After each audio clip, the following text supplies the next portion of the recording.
Hello everybody, today is Tuesday, November 9th, 2020, and today on the podcast, I'm going to be talking about common debate topics and giving my opinion on a few. A lot of them are not political, so I know a few of you that listen to the podcast are probably disappointed. If you know me, you know that I have very strong political views, but I wanted to keep it out of it. I've had enough of politics over the last week. I'm recording this Saturday afternoon. And this morning it was announced that Joe Biden has won the U.S. presidential election. Good for him. Biden, as of right now, has won. We're going to see where that takes America. It's going to be interesting. I'm recording on a new microphone this week. I hope you guys notice the difference. I definitely can. I tried a few test recordings before I came on to do the full podcast today, but I definitely can tell a difference. I hope you guys can too. Anyway, let's get right into this week's podcast. This is episode 38. Can't believe we're on 38 already. That's crazy. Been doing this for more than half a year now, which is insane. Thank you guys for the support as always. Let's get right into this week's episode. Common debate topics. I have 10 of them, and here I go right now.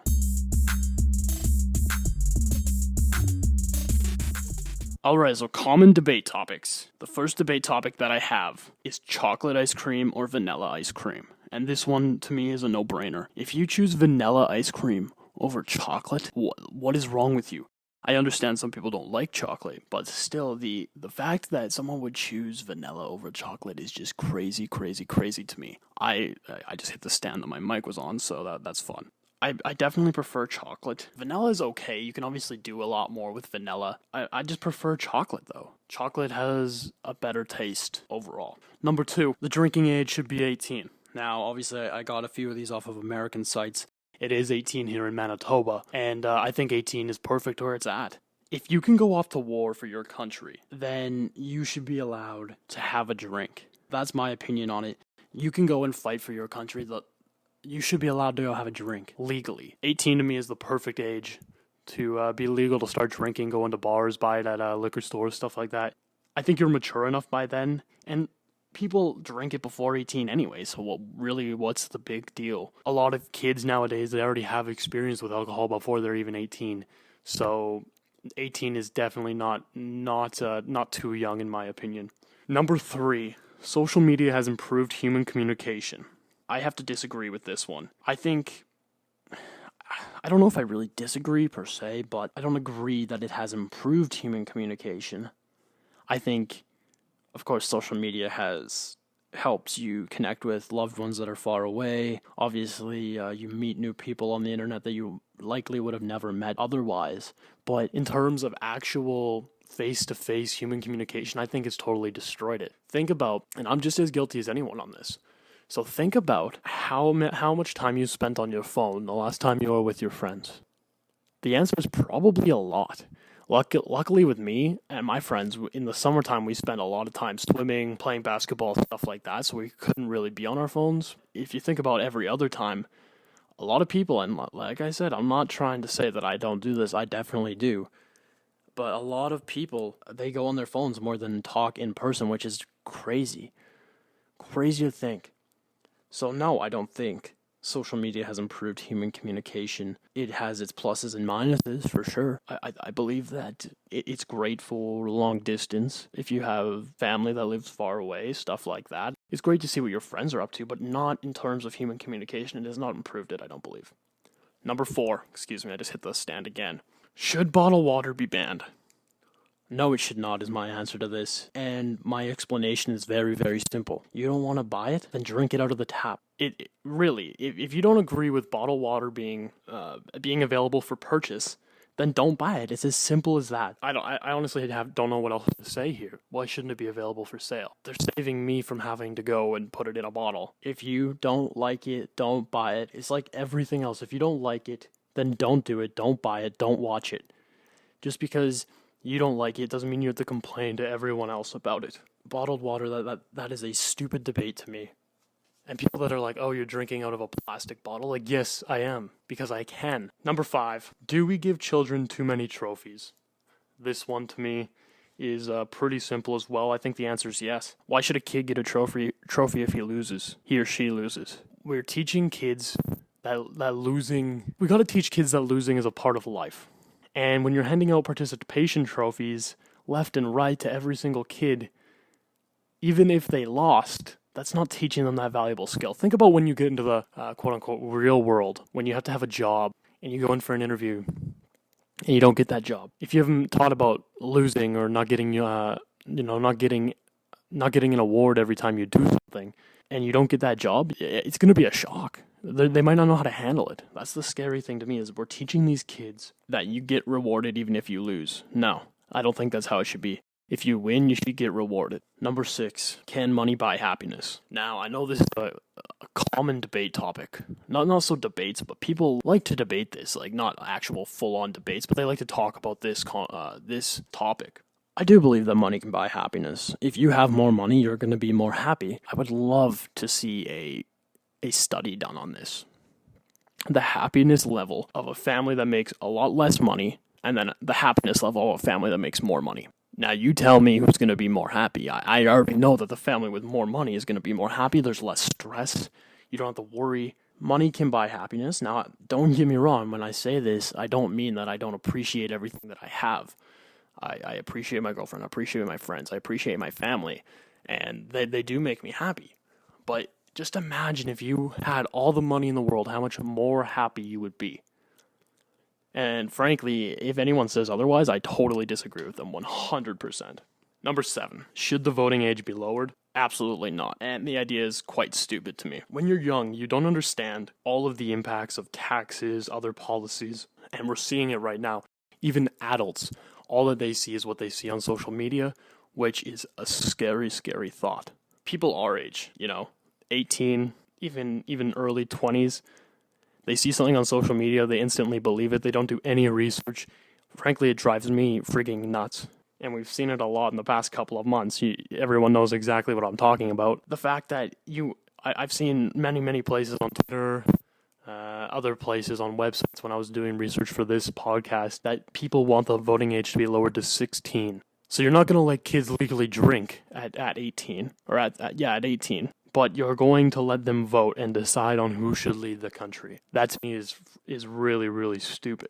Like I said, when you're 16, chances are you're not doing the exact research on all of the policies and everything. Even adults today don't. I know a lot of people who say a lot of stuff on the political side. I know a lot of people that say a lot of stuff about politics, and they're wrong. They don't do research. They'll check one source, and we're living in an age where you have to check more than one source, especially in the States. It is terrible in the States. And it works on both sides, Republican, Democrat, conservative, liberal, it doesn't matter.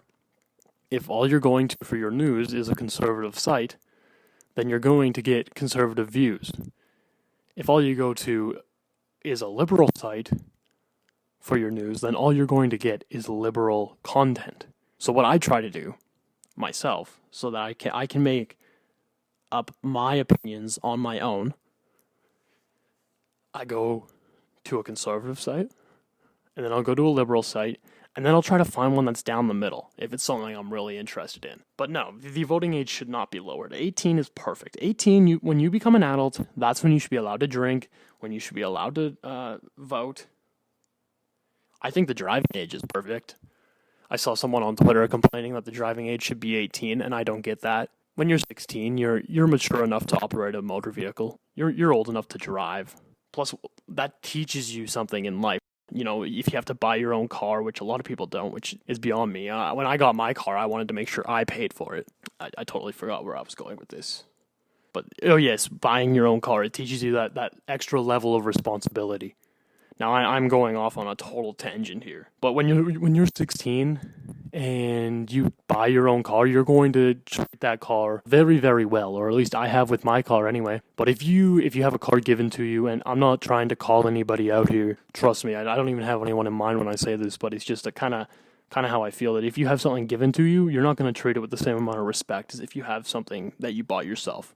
Let's get off of this tangent because I totally don't even know where I am anymore. I'm just kind of spitting out words. Let's go on to number 8. Is math an important subject to learn? I believe it is. What I'm studying at college right now, I don't have to do a lot of math.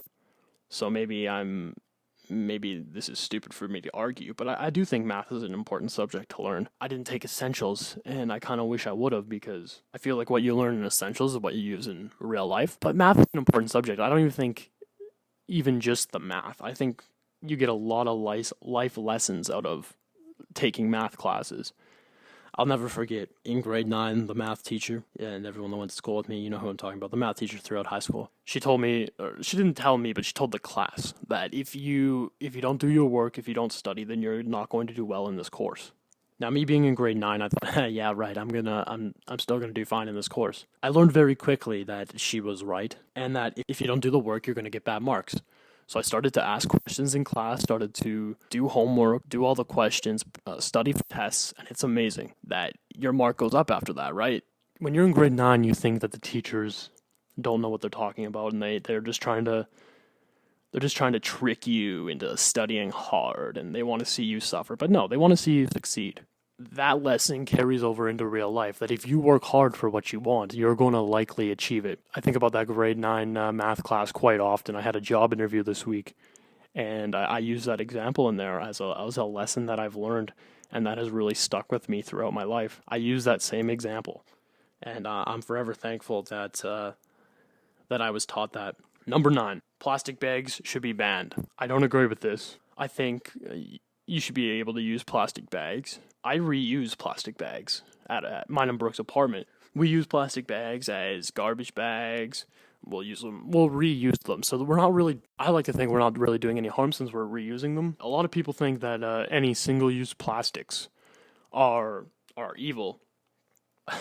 Maybe evil's not the right word, but not great. Obviously, we've seen all the restaurants, even 7-Eleven now with their Slurpees, straws. They annoy the hell out of me. I chew on my straws, so maybe that's just a bad habit by me. But I hate when the straw gets all soggy and gross, and then you can't use the damn thing anymore because you've been chewing on it for so long. And then we have Trudeau, who's going to ban single-use plastics by the end of 2021, or he wants to. I think that's stupid as well. I have some very strong opinions on this stuff. I feel like a lot of the pollution in the world is coming out of certain countries, and the countries that don't make up for really a lot of it, because we've already been doing our part, we have to suffer even more because these other countries don't want to step up, or they're not being asked to step up, which is wrong to me. Number 10, second to last one here. Should violent video games be banned? I don't think so. If you're an adult and your kid wants to buy a violent video game, you have every right to tell them no, and I fully understand why you wouldn't want your kids playing a violent video game, but they shouldn't be banned outright. When you're an adult, you can play a violent video game. There's going to be cases, obviously, where people don't, but the majority of the population is going to see the difference between real life and video games, movies, and TV shows, rather. So no, the violent video games shouldn't be banned. I play violent video games, I guess you could say. Call of Duty, GTA, games like that. I love them, but that doesn't mean I'm going around stealing cars. I don't ever feel like I'm in the video game. One more that I have. I know I said 10 at the start of this, but I got a text from Brooke, who, this was really her idea for the podcast, was that I go through some common debate topics.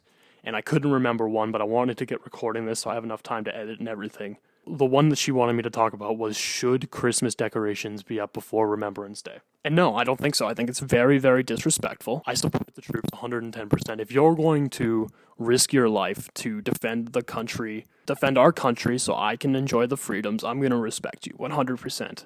I don't care who you are. I respect you 100% if you're willing to risk your life so that I can enjoy the freedoms. And when people instantly, when the calendar flips to November 1st, they put up Christmas decorations, even the city I'm living in right now, they have stupid Christmas lights up on the street lights already. Not a thing for Remembrance Day. Not a thing honoring the fallen soldiers who have defended our country, defended our freedoms. It's fine to be excited about Christmas. Everybody gets excited about Christmas. But why? Why can you not take that extra half of a month to stop and just think and appreciate those who defend your country every single day? It pisses me off, quite frankly, because the people that put up Christmas decorations, they aren't recognizing that. Show some damn respect to those who are defending your freedom so you have the ability to put up Christmas decorations on November 1st.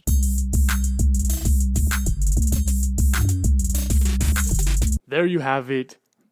10, actually 11 debate topics that I went through. I hope you guys enjoyed. I enjoyed making this. Obviously, I have strong opinions. Again, if you know me, you know that very well. Thank you to Brooke for giving me the suggestion on what to do this week for the podcast. I was totally confused. I'm going to try to get some more guests on the show here. It's just a matter of juggling the busy schedules that everyone has to try to get some new people on the show for sure. Talked about it at the end there, but I do want to say thank you to all of the men and women who defend our country every single day. And this Remembrance Day, take a minute to recognize those who have fought for our country and continue to fight every single day so we can enjoy the life that we do. Thank you guys as always for listening. If you guys enjoy the show, be sure to head over to anchor.fm/HaydenR. That's anchor.fm/HaydenR. And there you can find links to all of your favorite podcasting apps. That includes Apple Podcasts, Google Podcasts, Spotify, wherever else you listen to podcasts. You can also find links to the social media accounts there. I'd appreciate it if you guys followed those. That will also help the show grow. If you want to help the show grow even more, leave a review on Apple Podcasts or wherever else you listen to podcasts, because that really, really, really does help the show. I had a whole Instagram story about it the other day. If you leave a review, that means the absolute world to me, and I love to hear what you guys have to say. Thank you guys as always for listening, and I'll be back next week with another new episode. See ya.